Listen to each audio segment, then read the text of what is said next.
Percentage मालूम करने का बहुत आसान तरीका है, शॉर्ट तरीका है। इस तरह की राउंड फिगर में जहाँ पर भी परसेंटेज आ जाए बहुत आसान होता है। ये लिखा हुआ है 20% ऑफ 5000, 2 ज़ीरो काट दें, इसको इससे ज़रब दे दें तो ये हमारे पास आ जाएगा, 2 ज़ीरो आ जाएंगे और 2 5 10, 1000 आ जाएगा। 5000 का 20% 1000 आ जाएगा।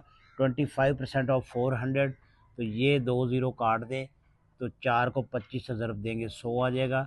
यहाँ पर देखिए 6000 है, उसका 30% लेना है तो हमने 2 ज़ीरो काट देने, पीछे रह जाएगा 60 और हमारे पास 30, तो इसको ज़रब दे देंगे तो 1800 आ जाएगा। यहाँ पर देखिए 40% ऑफ 1200 है, 2 ज़ीरो काटें, 12 को 40 से ज़रब दे दें, 12 चौक 48, 480 आ जाएगा। ये है शॉर्ट तरीका।